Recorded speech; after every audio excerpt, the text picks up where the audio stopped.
Hi there guys, I hope you are having a good day. Now Anthony Joshua has responded to Tyson Fury saying that he's going to knock him out. That is fighting talk from Tyson Fury. Obviously Anthony Joshua got a 9th round KO victory over Kubrat Pulev, defeating his IBF mandatory, meaning he can either go on to face Alexander Usyk, his WBO mandatory, or face Tyson Fury.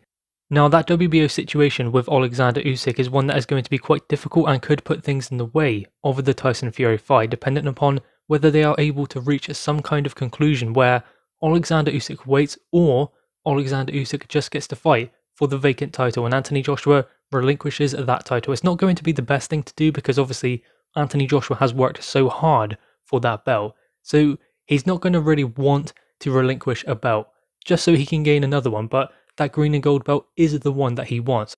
I don't think it's necessarily Tyson Fury that he is keen to fight. I think that Anthony Joshua just wants that world title. So if that belt went to Dillian Whyte, Alexander Povetkin, he'll want to fight them. So it's not specifically Tyson Fury, I don't believe.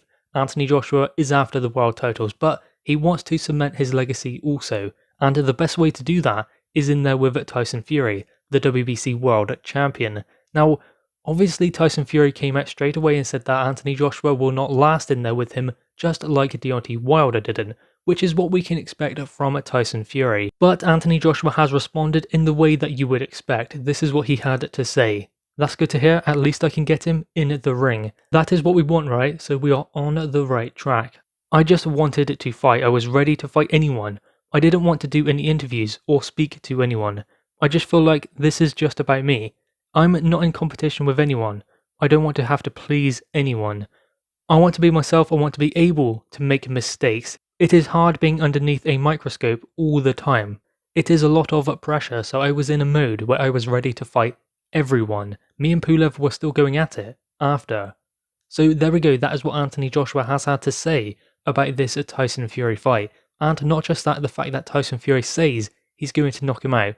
Anthony Joshua isn't really buying into that, or necessarily wants to give a prediction of his own. He just says he wants to fight, so if Tyson Fury is his next opponent, then that's his next opponent.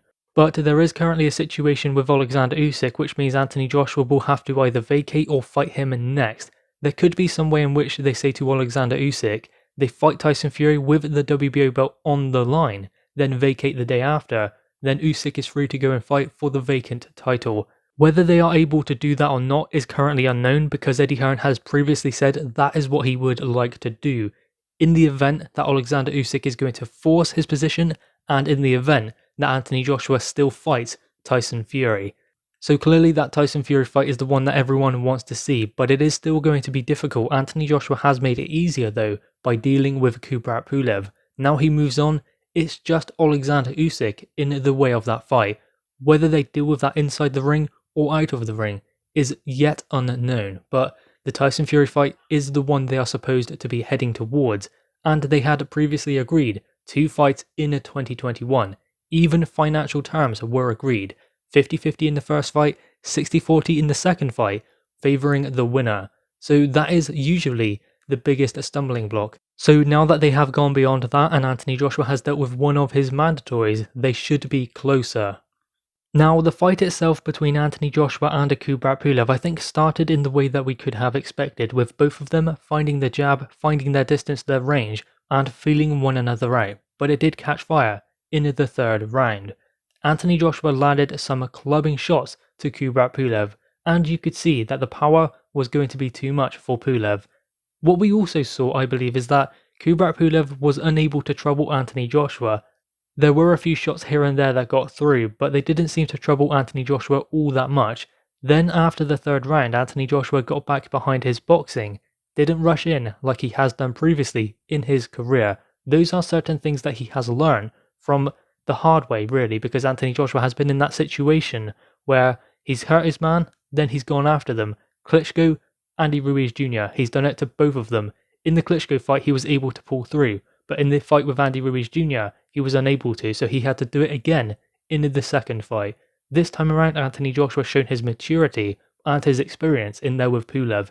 Yes, he went on to round 9, but he still got the victory, he still got the knockout over Pulev.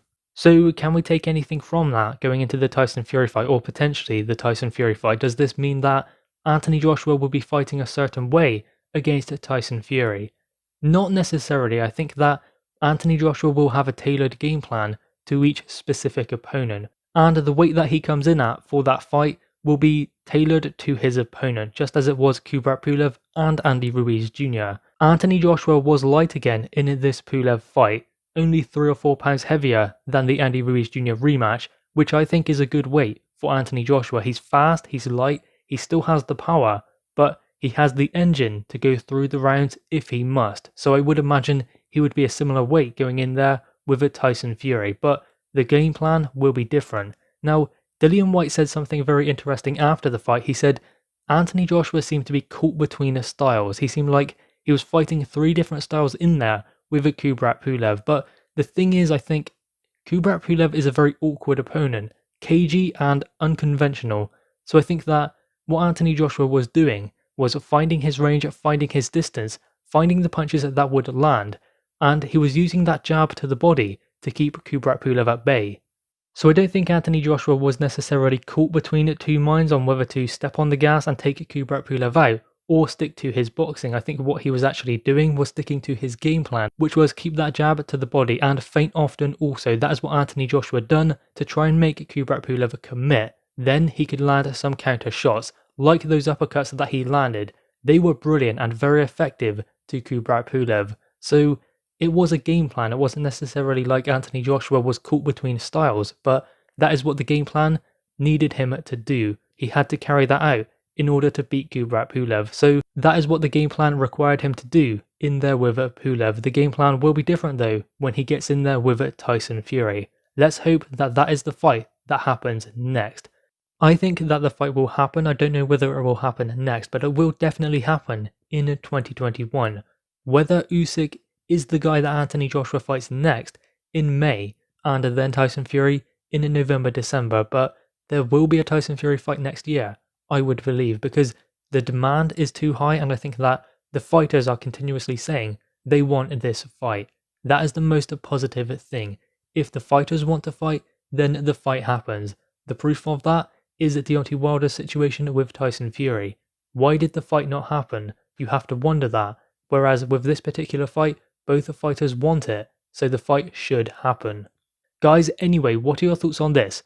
Make sure you leave your thoughts in the comments below, leave a thumbs up, and subscribe if you are new. Thanks guys.